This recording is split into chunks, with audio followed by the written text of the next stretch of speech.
My parents threw me out at 18 because they thought my sister had greater potential. 5 years later, she walked into her first job interview, not realizing I was the one calling the shots.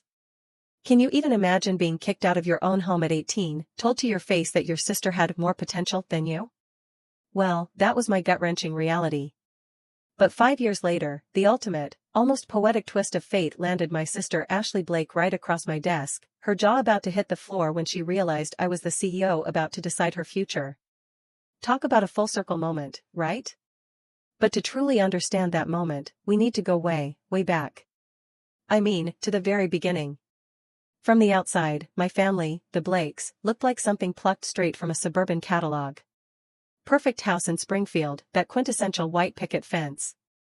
My parents, Robert and Diana, were the picture of working professionals, always showing up for PTA meetings. And then there were us, their 2 daughters, all smiles in Christmas photos. But behind that perfectly manicured facade, inside that house, there was a hierarchy so brutally obvious, it might as well have been spray-painted on the refrigerator with stars and rankings. Let me paint you the full, unvarnished picture of what growing up in that house was actually like, because every single detail, every subtle slight, matters to truly grasp what happened later. My dad, Robert Blake, he ran a small auto repair shop. Blake's Auto Care. He'd left his teaching job when I was about 6, and he was the kind of man who genuinely believed that sweat was proof of worth, that hard work solved everything. But only when it came from certain people. Funny, isn't it? How that philosophy of grit and determination only ever seemed to apply to one of his daughters. My mom, Diana, she was a bookkeeper. She kept the family finances the way she kept her emotions, in neat, tidy columns, no room for error, and absolutely no room for anything that didn't fit her predetermined categories. Her part-time work gave her just enough flexibility to attend every single one of Ashley's events, while somehow always being too busy for mine. And then there was Ashley. My younger sister, by 2 years and 3 months. Their absolute miracle child, their shining star, in every possible way. She was effortlessly pretty, naturally well-spoken, charming enough that teachers would just beam when she walked into a room. Every compliment in that house bent toward her, like light finding its source. It was like she had her own gravitational pull, sucking all the positive attention into her orbit. I learned early, probably around 7 or 8, that my place in the family ecosystem was, well, the folding chair at the edge of the dinner table. You know, the tight metal frame, cold to sit on, legs perpetually unsteady. Easy to pack away and stick in a closet when real guests arrived, guests who deserved the actual furniture. The favoritism wasn't subtle. Not even a little bit. When Ashley turned 16, my parents threw her this massive party. It was practically a neighborhood event. They bought her a used Honda Civic, nothing fancy, but reliable, low mileage. And they tied an actual red ribbon around the hood, like she'd won some kind of prize. Mom invited half the neighborhood. Dad grilled burgers for what felt like 40 people. And they took, no exaggeration, 1,000 pictures of Ashley holding up the keys, beaming next to her new car. I remember standing in the backyard that day, watching everyone congratulate her, and thinking, this is what love looks like in this house. Public. Loud. Performative. For my 16th birthday, which landed on a Tuesday that year, I got a bookstore gift card for exactly $25. And Mom's classic line, delivered while she was doing dishes, "You love reading, right? I thought this would be perfect for you." I mean, yes, I did love reading. Books were basically my escape from that reality. But what I loved even more was the fantasy that one day, somehow, some way, they might see me as something other than the practice kid they had before figuring out how to do parenting correctly with Ashley. The differences extended to everything. Ashley got new clothes every fall. I wore hand-me-downs from cousins. Her room got redecorated twice during high school, mine kept the same faded wallpaper from when I was 6. When Ashley made cheerleading, our parents drove 2 hours to competitions and mounted a trophy case in the living room for her awards. When I placed 3rd in state for academic decathlon, Dad just said, "That's nice," without even looking up from his newspaper. So, I started working at 14. The local hardware store paid cash for weekend stockroom work. I saved every single dollar. By junior year, I was working 20 hours a week, between the hardware store and tutoring kids in math. Every penny went into a locked box under my bed. The plan was simple: get into college, major in something practical, build a life where I mattered. Indiana State had an engineering program I'd researched since freshman year. I spent months preparing my application, got 3 teacher recommendations, submitted everything in October. The acceptance letter arrived in March, during spring semester. I remember tearing open that envelope, seeing "Congratulations" in bold letters. For one stupid second, I thought maybe, just maybe, they'd finally be proud of me. I got into Indiana State. I announced to my parents in the kitchen. Dad was reading the newspaper, Mom sorting bills. They gave me a partial scholarship. It covers 60%. I can cover the rest with work study. Dad didn't even look up. We can't pay for 2 tuitions, he said, flat, final. Mom didn't turn around. Ashley's pre-law program is expensive. You'll have to be realistic. My voice got tight, a knot forming in my stomach. I've worked for this. I can cover most of it. I just need, then cover all of it, Dad interrupted. He finally lowered his paper. You're 18, Brooklyn. Time to be independent. Ashley, who'd been scrolling on her phone, glanced up. She's being dramatic. People go to community college. Something inside me just snapped. You've never even asked what I want. The kitchen went silent. Mom pulled out a crumpled $20 bill and pressed it into my palm. Be independent, then. Dad sat his paper down. Your sister has real potential. We're investing in what makes sense. There it was. Ashley deserved everything. I deserved whatever I could scrape together. I looked at that $20 bill in my hand, wrinkled, old, barely enough for a week of groceries, and understood with perfect clarity that I was standing in a house where I would never be enough. Nothing I did would ever matter enough to these people to compete with Ashley's effortless existence. I packed that night. Without telling anyone. 1 suitcase, clothes, a few notebooks, a couple of books I couldn't bear to leave behind. My acceptance letter, folded carefully, tucked into my jacket pocket. I left my phone on my desk, they paid for it anyway, and I didn't want them tracking me. I took my locked box of savings, exactly $347 after 3 years of working every spare hour. Around 9 p.m., after I heard my parents go to bed, I quietly carried my suitcase down the stairs, through the kitchen, and out the back door. It had started raining. That heavy spring rain that soaks through everything in about 30 seconds. Ashley was standing at the living room window when I passed by. The warm glow of the house lights backlit her like some kind of golden painting, all comfortable and safe. Our eyes met through the glass for just a moment. She didn't wave. Didn't call out. Didn't try to stop me or ask where I was going. She just watched me drag my suitcase down the driveway like I was a stranger leaving after an awkward dinner party, someone she'd be relieved to see gone. The door clicked shut behind me with a soft, final sound. I stood there for a moment, getting soaked, waiting for someone to come after me. Nobody did. That was the last time I stood on that porch as someone who lived there. The first night was a masterclass in how cold metal can feel when you're alone and the world has made it very clear you're on your own. I ended up at a bus stop about 6 blocks from the house, far enough they couldn't see me if they looked out the windows, close enough I could still smell the rain hitting the same streets I'd grown up on.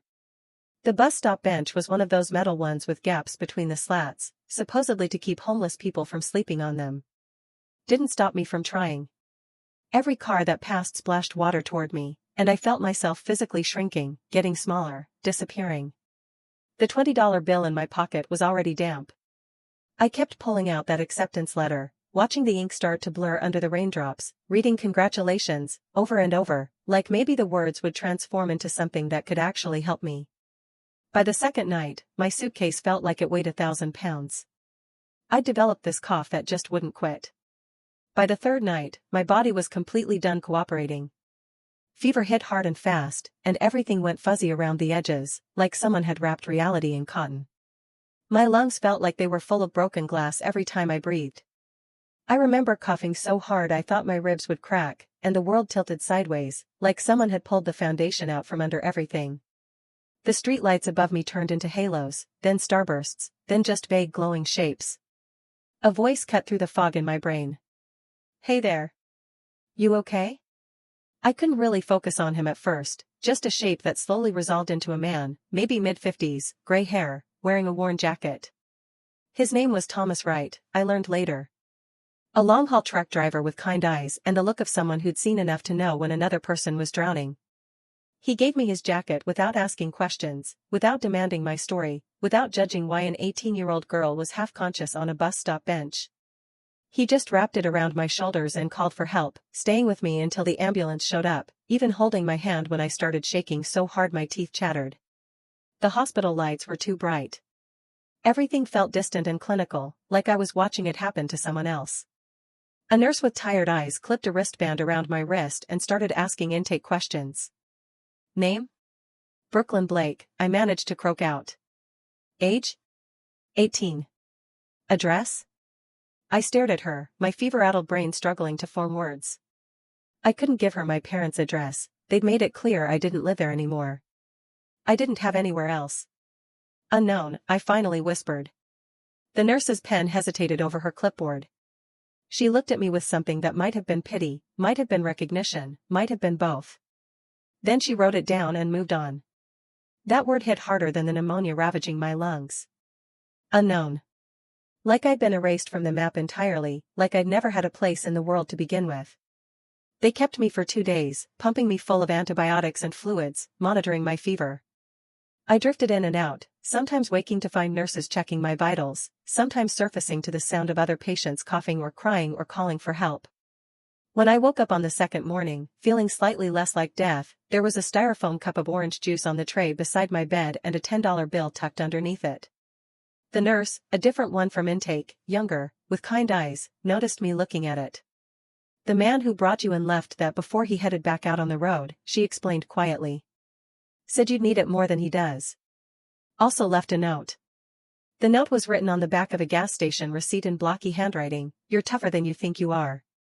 Use this to get somewhere warm. Thomas." I never saw him again, but I kept that note for years. They discharged me after my fever broke, with a pamphlet for Haven House, a women's shelter, and instructions to follow up with a clinic if my cough didn't improve. The social worker who processed my discharge was professional, but clearly overwhelmed, probably seeing 5 cases worse than mine before lunch. Haven House was wedged between a laundromat and a pawn shop on the east side of town. The building looked like it had been there since the 70s, peeling paint, flickering sign, bars on the lower windows. But when I walked through that door, there was warmth inside. The woman who ran it, Margaret Cole, was maybe 60, with gray hair pulled back in a practical bun and eyes that had seen every story, heard every excuse, and didn't waste time judging. She looked at me the way nobody had in what felt like forever, straight in the eye, like I was actually there, like I was a real person worthy of attention. Rules are simple, she said, showing me to a small room with 2 bunk beds, a locked cabinet, and a window that actually opened. You get 1 bed, 1 lock for your belongings, and 1 chance to rebuild. We ask 3 things: respect the other women, do your assigned chores, and actively work toward getting back on your feet. Can you do that? I nodded, still clutching my damp suitcase. Good. Dinner's at 6. Chore assignments are on the board. Welcome to Haven House. So, I cleaned floors. I scrubbed bathrooms until my hands cracked and bled from the bleach.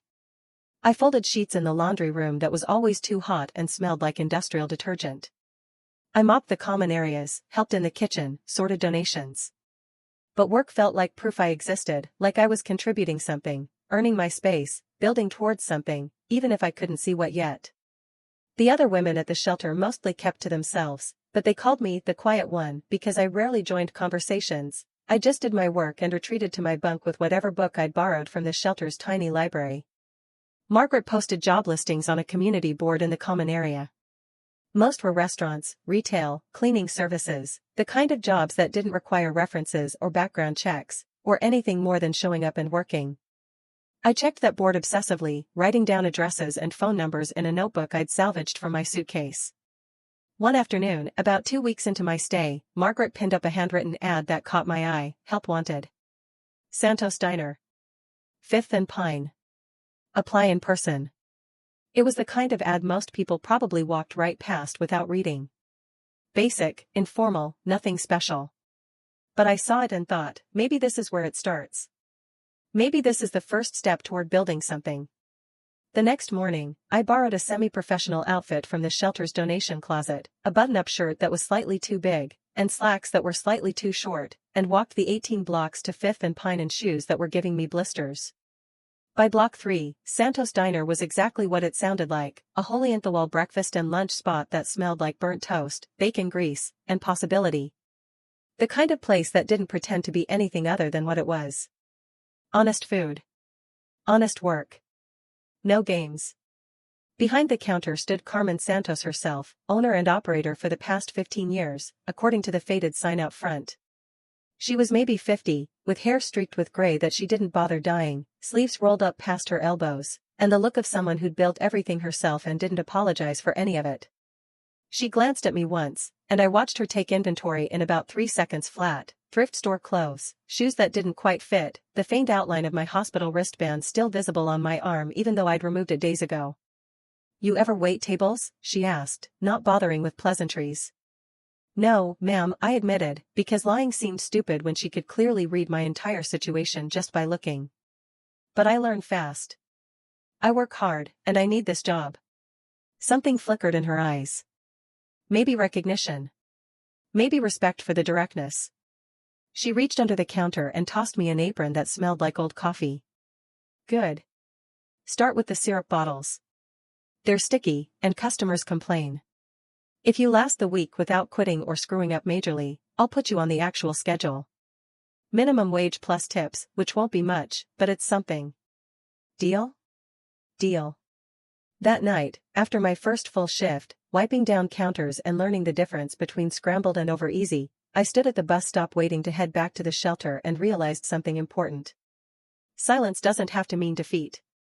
Sometimes, it's just the sound of rebuilding, brick by careful brick. The first few weeks at Santos Diner bled together in the best possible way. My body ached constantly, feet swollen from standing for 8-hour shifts, hands raw from washing dishes when the dishwasher called out, back protesting every time I bent to wipe down booth tables.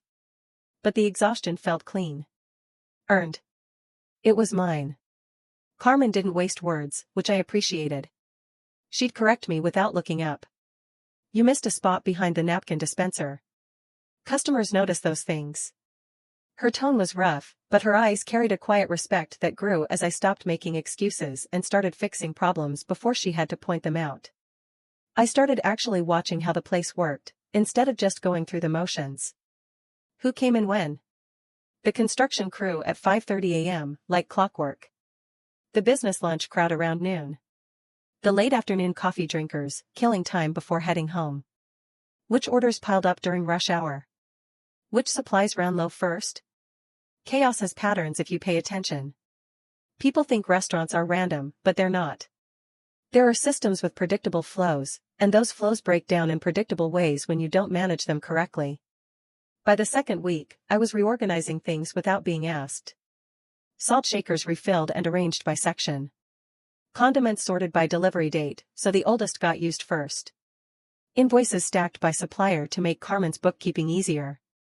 I kept everything in this cheap notebook I bought from the dollar store next door, tracking patterns and inefficiencies. One morning, the delivery truck backed into the alley about 30 minutes late. Again. Same driver, same excuses. His name was Jake Morrison, maybe 35. Always running behind schedule and looking stressed about it. Sorry, he called out, jumping down from the cab. Traffic was a nightmare, and then I had to double back because the warehouse loaded my truck wrong. "It's fine," I interrupted, already moving to help him unload. "Eggs here, in the cold storage. Flour over there, with dry goods. Perishables in the front cooler so they get used first." He watched me work for a moment, then grinned. "You've got a system." "Everything works better with systems," I said, because it was true. Random doesn't scale. Organization does. He laughed, but it wasn't mocking. "You sound like my boss. Ever think about logistics as a career?" The word hung in my brain like a key I didn't know I'd been carrying around. Logistics.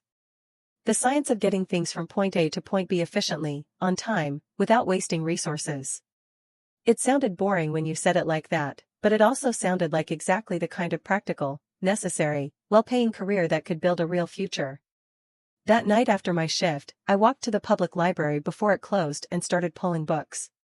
Supply chain management. Inventory systems. Distribution networks. Operations research.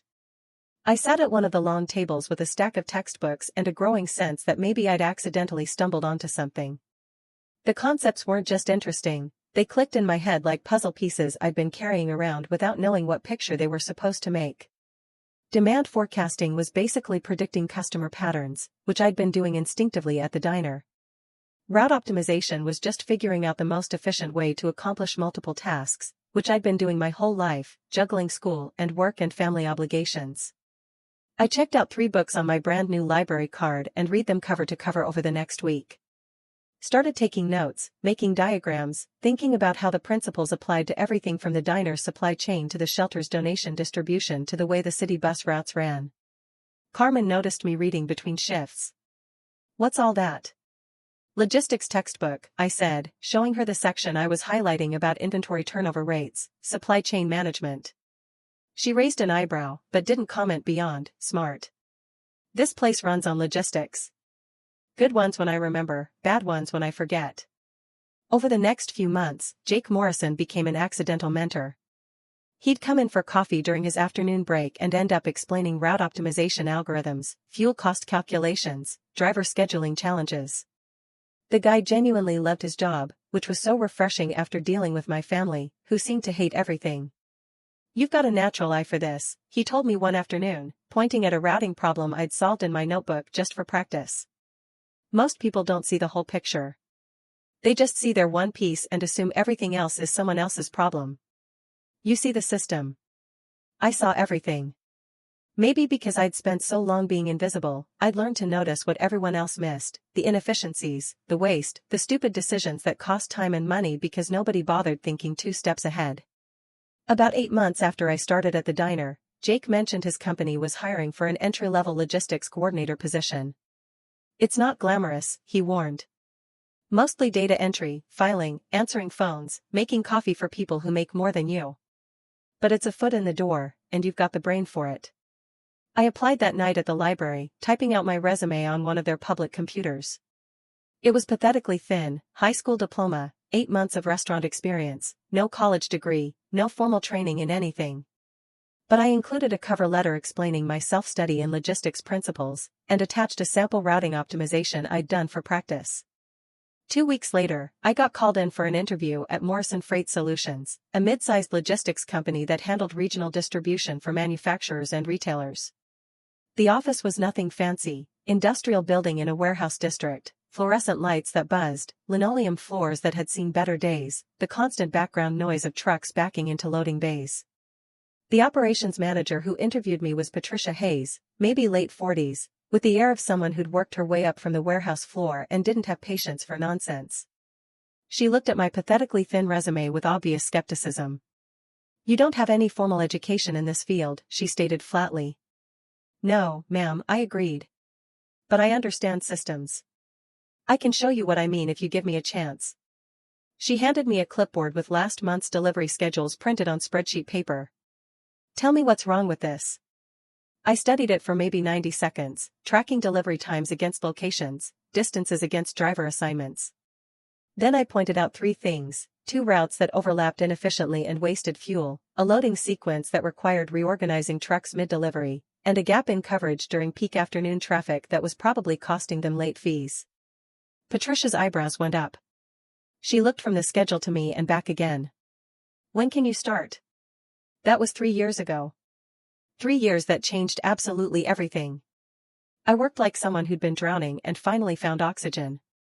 Every task was a chance to prove I belonged, to demonstrate I could think, that I was worth the minimum wage they were paying me.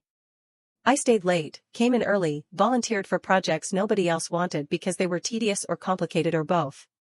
Not because I was trying to suck up to anyone, but because every problem was a puzzle. And I'd never met a puzzle I couldn't solve if I threw enough attention at it. Numbers made sense. Systems made sense. People didn't always make sense, but their behavior patterns did if you tracked them long enough. Within 6 months, I'd redesigned the entire routing system using free optimization software I'd found online. Saved the company about 12% in fuel costs and cut late deliveries by a third. Patricia noticed. Started giving me more complex projects, more responsibility, actually asking my opinion in meetings with people who'd been doing this for 20 years. Within a year, I'd renegotiated our vendor contracts for vehicle maintenance and cut costs by 15%, found a new insurance provider that saved another chunk, streamlined our warehouse loading procedures, and started training new hires because apparently I was good at explaining complex systems in ways that made sense. By 18 months, I was managing 3 major accounts directly: a pharmaceutical distributor, an auto parts manufacturer, and a regional grocery chain. Clients started asking for me specifically when they had questions or problems, which drove some of the other coordinators crazy, but made Patricia grin. "You're making me look good," she told me after a particularly successful quarterly review. "Keep it up." I kept it up. Took every certification course I could afford, and several I couldn't, putting them on payment plans and eating ramen for weeks to cover the fees. Studied industry publications, tracked competitor strategies, built relationships with vendors and clients and drivers. Learned that logistics wasn't just about moving boxes from point A to point B. It was about trust. Customers trusting you'd deliver when promised. Vendors trusting you'd pay invoices. Drivers trusting you'd give them reasonable routes. It was about timing, about treating people like they mattered, about building systems that worked even when the unexpected happened. 2 years into the operations coordinator role, Patricia called me into her office on a Tuesday afternoon. "I'm retiring next year," she said without preamble, which was her style. "I've been telling corporate they should promote internally. Told them specifically they should consider you." The promotion to operations manager came through 3 weeks later, with a salary that felt absurd to someone who'd been homeless 4 years earlier. Real money. Enough to move out of the shelter into a tiny studio apartment. Enough to buy professional clothes instead of borrowing from donation bins. Enough to start thinking about something bigger. Because here's what I'd learned in those 2 years: I was good at this. Better than good. I could see inefficiencies others missed. Design solutions others hadn't considered. Build systems that actually worked instead of just looking good on paper. And I'd also learned that working for someone else, even someone as decent as Patricia, meant my ceiling was predetermined. My growth was limited by company structure, by budget constraints, by decisions made in boardrooms I'd never be invited into. So, I started Blueprint Logistics in my studio apartment on a Saturday morning with $8,000 I'd somehow convinced a bank to give me despite my lack of collateral. The business plan was simple: target the gaps the big players ignored. Medical supplies that needed reliable temperature control. Lab equipment that couldn't afford delays. Time-sensitive materials where being 6 hours late meant millions in losses. Anything that required perfect execution instead of good enough execution. The first 6 months were brutal. Working my full-time job at Morrison Freight during the day, building Blueprint at night and on weekends, living on 4 hours of sleep and convenience store sandwiches. Answering client calls at 2 a.m. Coordinating deliveries from my phone while sitting in Morrison's break room. Patricia knew what I was doing. "I won't tell corporate," she said quietly one afternoon. "But when you're ready to jump, jump clean. Don't try to do both." The tipping point came when I landed a contract with a regional hospital network to handle their lab specimen transport. Time-sensitive, temperature-critical, zero room for error. The big logistics companies quoted them ridiculous rates because it was high risk. I quoted them fair rates and promised perfect execution. Delivered perfectly for 3 months straight. Never late, never compromised a sample, never gave them a reason to doubt. They doubled their contract. That's when I quit Morrison Freight and went full-time with Blueprint. Patricia threw me a going-away party in the break room with sheet cake and off-brand soda. "You're going to do amazing things," she told me, and she meant it. "Come back and hire me when you need a consultant." Blueprint grew faster than I'd planned for. Clients liked that we actually answered phones at 11 p.m. when they had emergencies. They liked that deliveries showed up exactly when promised. They liked that problems got solved with solutions instead of excuses. Within a year, I'd hired my first 2 employees, both former warehouse workers who were smarter than anyone gave them credit for and just needed someone to give them a chance. Within 2 years, we'd landed 3 major contracts with manufacturing companies.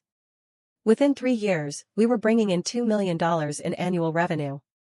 By year 4, I had to move operations out of my apartment into an actual office space with a warehouse.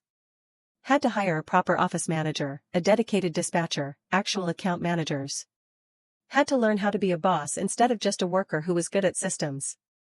By year 5, which brings us to about 3 weeks ago, Blueprint Logistics had an office in a decent building downtown, 20 employees, and contracts with clients across 3 states. We just landed our biggest deal yet, a 3-year contract with that same hospital network that had taken a chance on us in the beginning, now expanded to handle all their medical supply distribution. I kept 3 things framed on my office wall: the hospital wristband that said unknown under address, the $20 bill my mother had given me, and Blueprint Logistics' first major contract. They sat there as reminders, not just of how far I'd come, but of what I'd built from literally nothing. The call came on a Monday morning in late April. My office manager, Nina Torres, knocked on my door with a resume in her hand and an expression that suggested she'd found something interesting. Got an application for the account coordinator position. Strong background, 3 years in PR and communications. Some logistics coordination experience at her last job. References look solid. Name's Ashley Blake. The air went different. Heavy, somehow. Like the atmospheric pressure had dropped 10 points in 2 seconds. I kept my voice completely level. Schedule her for Tuesday. Nina nodded and left. And I sat there, staring at that name on the resume header. Ashley Marie Blake. Same birthday I remembered. Last known employer was a marketing firm in Springfield, the same town I'd left 5 years ago with 1 suitcase and a damp acceptance letter. That night, I couldn't sleep. I stood in my nice apartment, the one I'd earned, with furniture I'd bought myself, and heat that worked, and a refrigerator that wasn't shared with strangers, and thought about that bus stop bench 5 years ago. About the rain. About Ashley standing in the window, watching me leave. 5 years I'd spent building myself into someone who couldn't be erased. And now she was coming to me, asking for a chance. The symmetry was almost too perfect. Tuesday arrived with rain, soft and steady, against the office windows. I got there early, straightened papers on my desk that didn't need straightening, adjusted the frames on my wall, and tried to prepare for a conversation 5 years in the making. At 9 o'clock exactly, Nina knocked once. She's here. Send her in. The click of heels on polished floor. That same confident walk I used to envy, when she'd stride down the hallway in our house in Springfield, soaking up our parents' attention like sunlight. The door opened and Ashley stepped in. She looked older. Not in a bad way, just different from the teenager I remembered. Professional. Put together. Hairstyled the way Mom used to do it before Ashley's debate competitions. A black suit that probably cost more than my first month's rent. Carrying a leather portfolio that matched her shoes.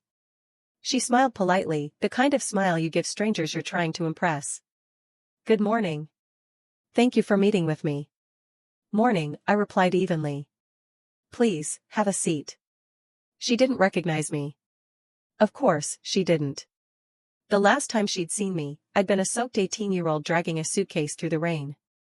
Now, I was sitting in a corner office, wearing professional clothes, makeup, hair styled differently than I'd ever worn it growing up. 5 years and a completely different context. To her, I was just another interviewer, another obstacle between her and whatever she needed. Nina did the formal introduction, completely unaware that she was narrating a family reunion disguised as a business meeting. Miss Blake, this is Ms. Brooklyn Blake, founder and CEO of Blueprint Logistics. I watched Ashley's face as the name registered. The professional smile faltered. A small tremor passed through her hands as she adjusted her portfolio. Her eyes went wide, then confused, then shocked as the pieces clicked together. Blake, she echoed softly, like she was testing whether the word could possibly mean what she thought it meant. I gestured to the chair across from my desk. Let's begin. For the next 10 minutes, I let her go through her prepared pitch. She talked about her experience in communications, her project management skills, her ability to coordinate between different departments. Every word was rehearsed, polished, the kind of presentation she'd probably given in college classes. I didn't interrupt, didn't react, just let her talk while I took notes and watched her slowly realize who she was talking to. Her eyes kept drifting to the wall behind me, to those 3 frames, the hospital wristband, the $20 bill, the contract. I saw the exact moment full recognition hit. The color drained from her face. Her hand started shaking slightly. Tell me about a time you handled conflict, I said, my voice professionally neutral. She hesitated, thrown off balance. Well, at my last company, there was a dispute about resource allocation. I had to make difficult decisions about who got access to what. I tried to be fair, to make sure everyone got what they deserved based on their contributions. I leaned forward slightly, elbows on my desk. Fairness. That's an interesting concept. What does fairness mean to you, Miss Blake? She met my gaze, and I could see her struggling to maintain the professional facade while her brain was screaming that she was sitting across from her sister, who she'd watched leave 5 years ago. It means giving everyone an equal opportunity based on merit, she said carefully. Everyone? I repeated. Or just some people?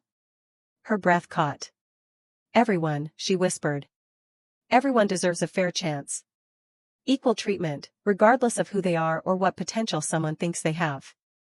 She nodded, unable to speak. I sat back in my chair. Interesting philosophy. Tell me, Miss Blake, in your experience, how often do families actually practice that? Brooklyn, she whispered, and hearing my name from her mouth was surreal. We're here to discuss your qualifications, I said evenly. This is a professional setting. Let's keep it professional. For a long moment, she couldn't speak. Her hands were trembling now as she closed her portfolio. I didn't know. Mom and Dad said you just left. That you chose to go. I did choose to go, I agreed. After your parents made it very clear there was no place for me in a future they were building around you. Tears started forming in her eyes. They talk about you sometimes. Lately, more often. They regret what happened. I studied her. Every detail of the old hierarchy replaying in my mind with perfect clarity, her birthday parties and my gift cards, her Honda Civic and my bus stop bench, her celebration dinners and my hospital wristband marked unknown. I'm sure they do regret it, I said quietly. People usually regret things when they realize there might be consequences. I should have said something, Ashley managed.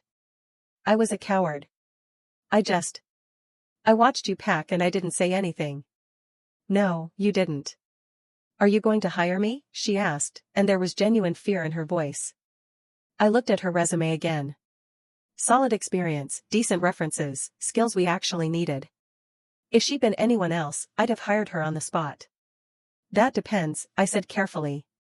Can you work for someone who wasn't deemed worthy of investment? Someone who wasn't considered to have real potential? Can you take direction from the sister your parents threw away? She flinched like I'd hit her. I can try, she whispered. I considered that. Considered the kid who'd been homeless and sick, who'd cleaned shelter bathrooms and learned logistics from library books. Considered how far I'd come and how much that $20 bill didn't mean anymore.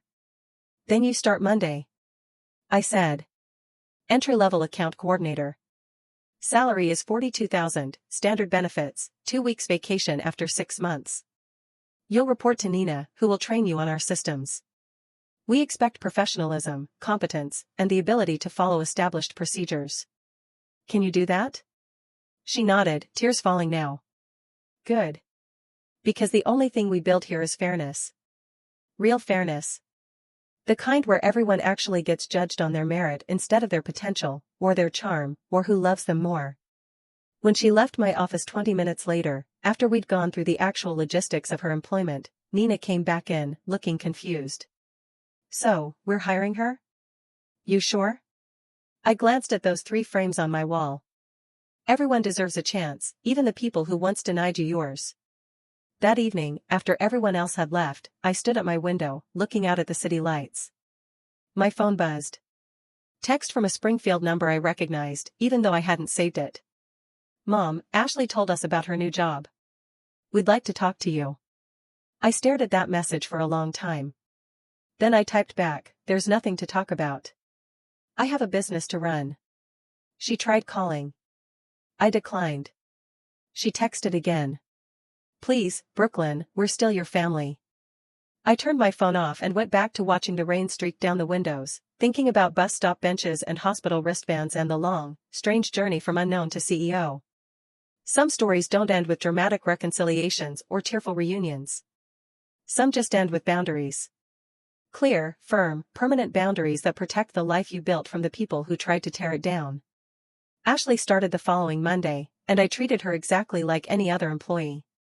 No favoritism, no grudges, just professional standards and clear expectations. She worked hard, asked good questions, took feedback without getting defensive. Maybe having to earn something for the first time in her life was teaching her things our parents never bothered to. We didn't talk about the past, didn't need to. The work was the conversation. My parents tried a few more times over the following weeks.